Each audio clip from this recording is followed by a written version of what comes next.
my friends. Today, the most challenging front remains the Avdiivka direction. Therefore, let's start with that. Here, the occupiers continue to advance towards the outskirts of the city. They have breached their defenses from the north and south and are now deploying a maximum number of assault troops to engage in urban combat. The Ukrainian armed forces are doing everything they can to destroy the enemy. But there are so many of them that they are still making progress.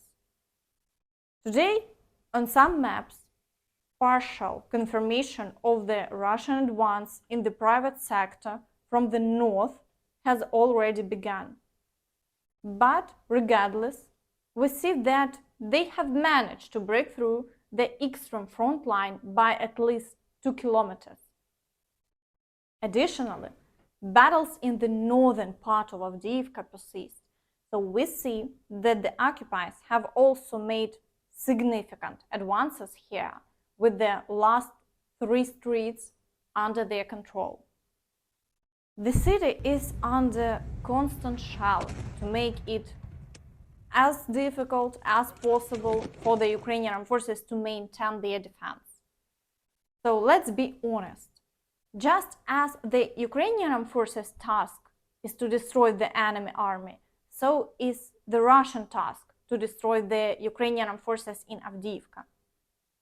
Therefore, the situation there is extremely difficult for our fighters, and resistance continues for now.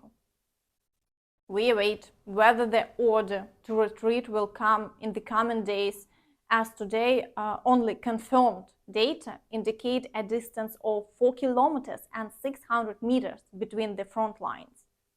And practically, it could be even less because the Russians are trying to advance further.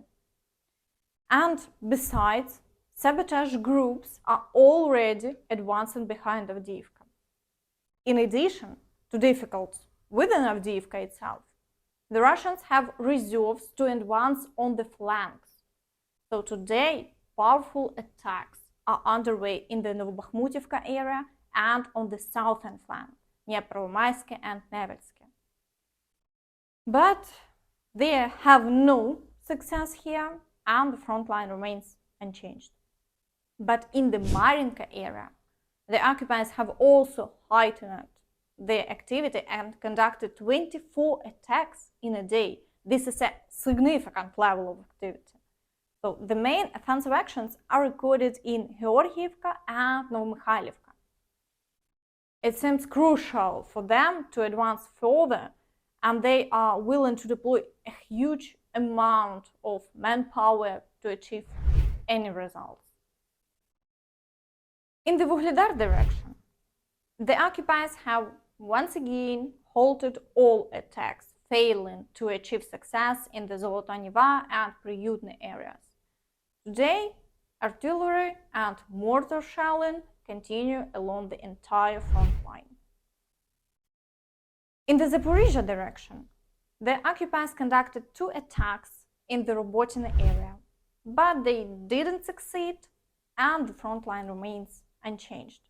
However, the shelling continues as before, and the Russians are attempting to level all Ukrainian positions with the ground.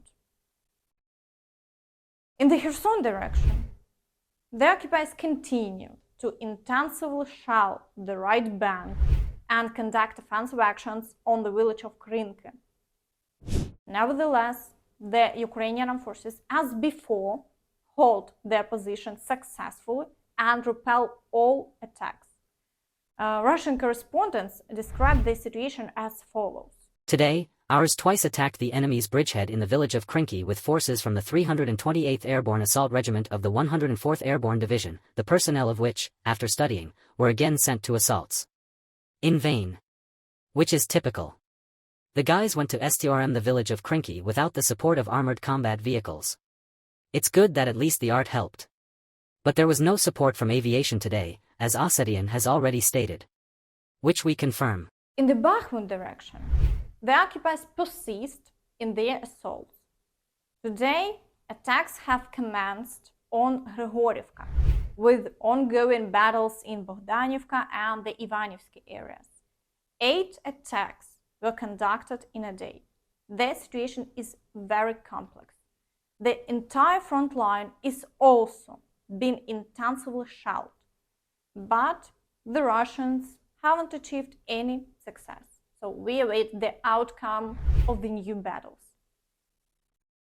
In the Syrsk direction, the occupiers are attempting to break through in the Bilohorivka area. There is also shelling along the front line, but the Ukrainian forces are doing everything possible to maintain defense, and there are no major breakthroughs on this section of the front yet. However, there is a significant escalation in the Kremina direction. 15 attacks were carried out in a day, with major battles occurring in the Yampolivka, Terny, and Torsky areas. They are still unable to push the Ukrainian forces across the river and are deploying a large amount of force in the offensive. So far, the Ukrainian forces have repelled all attacks, and the front line remains unchanged. So local fighters describe the situation as follows. The Morning Warriors did not limit herself to the morning. Fighting near Terny did not stop all day. The enemy did not try to organize any evacuation. New assault groups stepped over the bodies of their brothers and moved on, and the wounded who could be saved gradually turned into dead. Due to the dense work of artillery and FPV from the day, it is also difficult for us to evacuate the wounded. Sometimes even the seriously wounded are waiting for darkness to have at least some chance to get out of that hell. In the Svatovo direction, the situation remains maximally stable with no attacks reported. However, in the Kupiansk direction, the occupiers conducted 8 assaults on Sinkivka within a day, all of which were unsuccessful.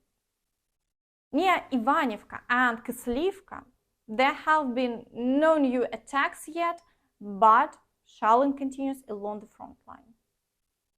Additionally, yesterday, Zelensky extended the martial law in Ukraine for another 3 months. President Volodymyr Zelensky submitted to the Verkhovna Rada draft laws on the extension of martial law and general mobilization. This is stated in the draft laws registered under numbers 10456 and 10457 on the Verkhovna Rada website. From February 14th, it is proposed to extend the period of general mobilization and martial law by 90 days, that is, until May 14th. This will be the 10th vote of the Verkhovna Rada for the extension of martial law and mobilization since the beginning of Russia's full-scale invasion. Also, videos are now circulating online, reportedly showing Ukrainian defenders operating an American M60A1 AVLB breach layer on a civilian trailer.